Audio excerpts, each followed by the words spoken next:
Сәлеметсіңдер ме балалар? Сауат ашу 4-ші тоқсан 12-ші сабағымызды бастаймыз.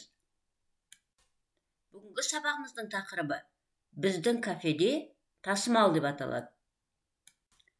Бұл сабақта сен сурет бойынша әңгіме құрап тақырып қоюды үйренесің.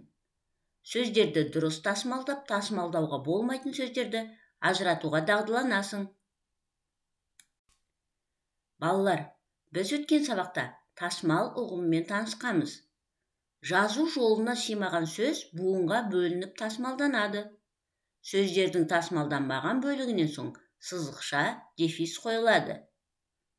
Мысалы, сөздерді буынға бөліп тасымалдаймыз екен. Ұстаз, терезе, мектеп. Енді балалар, бірінші жаттығуға қарайық. Сурет бойынша ертегі құраңдар. Құраған ертегілеріңе ат қойыңдар. Ертегі мазмұны бойынша бір-біріңе сұрақ қойыңдар. Орам жапырақ ертегі сөздерін тасымалдаңдар. Екінші жаттығу. Сөйлемдерді қатесіз көшіріп жаз. Орам жапырақта дәрумен көп.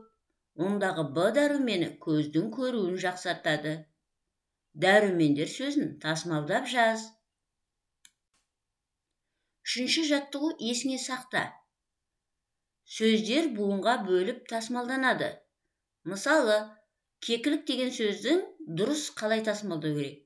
Кекілік 3 буын бар. Енді оның бірінші тәсілі кекілік, екінші тәсілі кекілік. Бұл дұрыс. Ал енді кекілік деп тасымалдаса балалар, ол дұрыс емес екен. Дұрыстап буынға бөлу керек екен. Екінші, тасымалданғанда бір әріпті сол жолға қалдыруға, немесе келесі жолға көшіруге болмайды. Мысалы, оқулық дұрыс тасымалданған, ал енді балалар бір әріпті қалдыруға болмайды. Оқулық деп тасымалдауға болмайды. Немесе оқулық деп қыны жалғыз өзін тасымалдауға болмайды екен.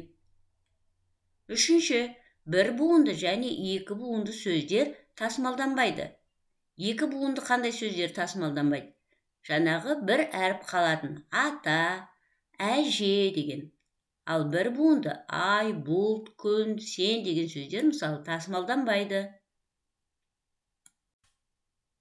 Төртінші жаттығу. Тасымалдауға болмайтын сөздерді көшіріп жаз. Балалар, бізге бота, қой, жаңбыр, бұғы, көз, қол, ет, парта, домбыра деген сөздер берген. Осы сөздердің қайсысын тасымалдауға болмайды. Сол сөздерді көшіріп жазамыз. Бесінші жаттығу. Жасырынып тұрған тағам атауларын тап. Мына кестедегі әріптерден тағам атауларын құрастырып көрейік балалар. Тапқан сөздерінің қалай тасымалданатынын айт. Алтыншы жаттығу. Буындар сыйлығы тақырыбындағы пікірталасқа дайындал.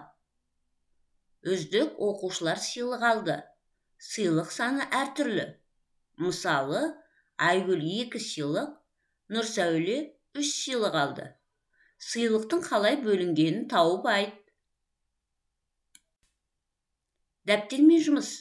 Дәптеріміздің 12-ші сабағындағы 1-ші, 2-ші, 4-ші жаттығуды және шығармашылық тапсырманы орындаймыз.